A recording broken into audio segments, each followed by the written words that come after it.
Hey kiddos, today we are going to order and compare real numbers, okay? This is going to be the last thing that we do before we close out the unit. Order and comparing real numbers. We need some steps to do that. 2 simple steps. Step 1, convert all numbers to the same form. Make sure you're converting all numbers to the same form. The easiest form to get everything into is decimals. So you're going to make all of your numbers decimals. The second thing you're going to do is simply line them up and compare them. Line the numbers up and you're going to compare them. There are 2 ways that a question will ask you to compare or to order your numbers. From descending order, which means greatest to least, or ascending order, which means least to greatest. Okay, those are the 2 ways that you will see it. Greatest to least or big to small. Or you can do ascending, least to greatest, which means from the smaller numbers to the bigger numbers, okay? Let's get an example for ascending order. My example is going to be -1 4/5, the square root of 49, and then I have 8 9/10 times 10 to the -3rd power. That's that scientific notation. I need to put that into a decimal. I need to put all these numbers into the decimals. Start with the easiest number first. We have a sheet that tells us all of the perfect squares. So we know in our 8th grade minds that the square root of 49 is simply equal to 7, because 7 times 7 is 49. The next number that is easy to transform is going to be that -1 4/5. Now, the -1 is attached to the fraction, okay? That fraction is what I need to change into a decimal, okay? The -1 is just along for the ride. The 4/5, whatever I change this into, will go behind the decimal. But I know as an 8th grader that 4/5 is equal to 8/10. So -1 4/5 transforms into -1 8/10. Okay? Now, with 8.9 times 10 to the -3rd power, or 8 9/10 times 10 to the -3rd power, I know from our steps in scientific notation to standard form that I need to write everything in front of the multiplication sign first, and that I need to move my decimal to the left because I have a negative sign. And I'm going to move that decimal to the left 3 times. 1, 2, 3. Decimal goes there. Zeros go in the blanks.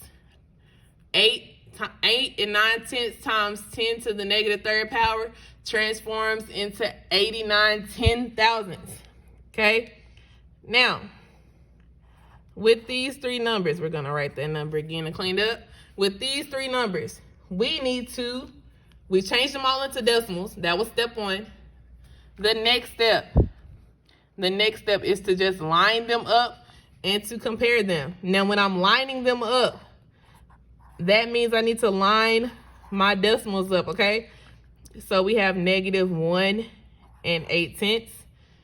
I have 7 with no decimal, but since there's 1 number behind that decimal, I'm going to add a decimal and a 0 to compare. It didn't change the fact that that number is 7. It just gave me something to compare. I also have 89 10,000ths, okay? So I'm going to add as many zeros as I need to fill in those blanks, okay? Once you are there, you're going to order these from ascending order, which means least to greatest, smallest number to the biggest number. Now, when I'm ordering it, the smallest number is that negative number right there. That's the only negative number. That's the smallest. But it did not start off as -1 8/10. I need to put it back into its original form, which is -1 4/5. Okay? That's the least number. That's the smallest number. Done with that one. Now I need to compare the next 2. What's the next smallest number? I'm going from least to greatest. What is the next smallest number? it's going to be that 89 10,000ths, but it did not start off that way. It started as 8 9/10 times 10 to the negative third power. Done with that one. And last but not least is that 7, but I'm not going to write 7 over here for my answer. I'm going to write the square root of 49 because that's what it started off as. And these are my numbers in ascending order. Okay? Let's get an example for descending order. For descending order, I have negative square root of 144, negative 9 600ths times 10 to the first power, and I have negative 9 6500ths. I'm going to put these in the same form. Everything needs to be a decimal, but look, this number is already a decimal, so I'm going to keep it. The next easiest number is that square root of 144. We know in our 8th grade mind that the square root of 144 is 12. If we did not know that, we have an entire sheet of perfect square roots available in our interactive notebook tab. And that negative in front of it, in front of the square root symbol in the 144, is along for the ride. Now we need to worry about that negative 9 600ths times 10 to the first power. Now we rewrite everything in front of the multiplication sign. And we're going to move our decimal to the right because I have a positive number.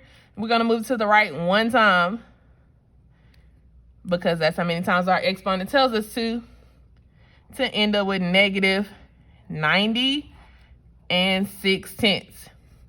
Step 1 complete. I converted all the numbers to the same form. Everything is a decimal. Step 2, line the numbers up and compare. Make sure you line the numbers up and compare. Negative 12 is my first number. Negative 90 6/10 is my second number. Negative 9 6500ths is my third number. Fill in those zeros so that you are able to clearly compare. Now, we are going to order these from in descending order, which means from greatest to least, big to small. I need to figure out which one of these numbers is the biggest number. Now, looking at it without the negatives, you would tell me 90. But since we have negatives, you will not tell me 90.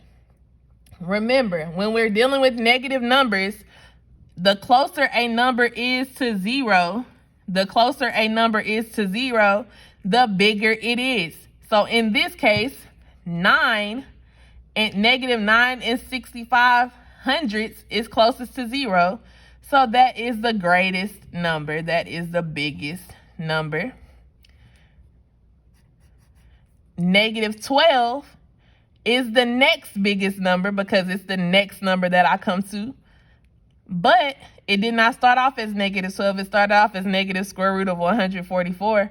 So that's what you're going to write. And last but not least, negative 90 6/10. But it did not start off that way. It started off as negative 9 600ths times 10 to the first power. We've ordered them from greatest to least. That is my answer. And we're done. Now, if you need to go to the next page, that's cool.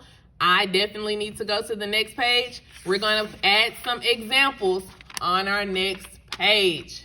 Okay? Add some examples on our next page. Tune into the next video.